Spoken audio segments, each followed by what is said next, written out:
window. Many Hello traders, Gary Wagner with the Gold Forecast here. Approximately 10:30 a.m. in Honolulu, Hawaii. It is Thursday, the 26th day of May, and this is the Daily Report. We do have gold trading under pressure this morning, currently trading around 15.19. You can see on the board we are looking at a daily candlestick chart, and I have added our Fibonacci retracements to our most current move. As you know, we talked about this chart the other day. This is that ongoing chart that I consistently plot as the market continues to move up and plot new Fibonacci retracements. Now, the one that I added this morning was a retracement from this last rally here, which was at about 1380, up to the record top 1577. As you can see, I feel that there are two pretty important lines. The first one that I am looking at, this is our 61% retracement here, and this is a 23% retracement right in here. As you can see, right here is 23 at 1530. Lo and behold, when we look at the tops that we got in the market just recently, you will notice something in terms of where that market stalled. And that is, it did stall right in this area of that 23%. Now, is this something that is coming out of left field, so to speak? Not at all. In other words, when we talk about this particular rise in gold, I am looking for a complex wave made up probably of a 5 count.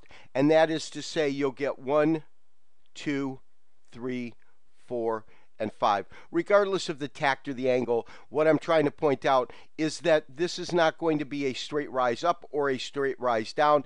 Even going to new highs, I would expect it to move in this manner. What manner am I talking about? In a traditional 5 count in terms of the Elliott wave. Now, how does that tie into here? Well, when we take a look at this marketplace, it is possible, and again, possible, that what we're looking at is 1, 2, and then 3.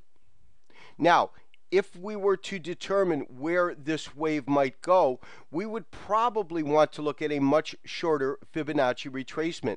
And we'll go ahead and put that up. The retracement that we would want to look at is from this high here down to the bottom, and then we'll go ahead and extend that to the right, and we want to look at different target areas. And in specifics, I would look at the 23 and the 38. Those would be the most logical levels. If in fact we start going into some sort of a retracement, that would be the most logical levels that I would look for. So where would it be likely that we would see that market go? And let me simply move our numbers to the right. Probably 1505 on the low side.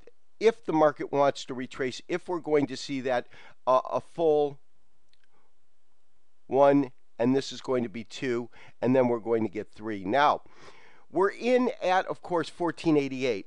And for those that want to actually play this range, I will always give you the information as I become aware of it that I am able to, in terms of allowing you to strategically enter and exit the market.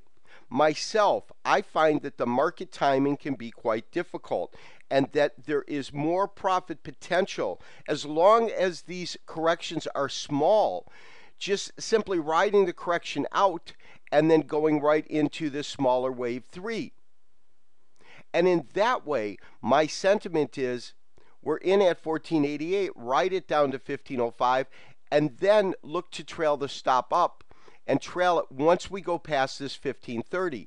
The key is that we did surpass this last high that we got, which I believe was around 1523. That was right in here. So we did surpass that, and I feel quite confident that we are absolutely in an impulse phase. However, we might be witnessing a smaller correction within that itself. That wouldn't surprise me at all. My recommendation, maintain our long position, maintain our stop. This has been Gary Wagner wishing you, as always, good trading. We'll talk to you tomorrow for another daily review and the weekend wrap-up. Bye-bye. Many sights to see, and when I look in my window, so many different people to be, that it's strange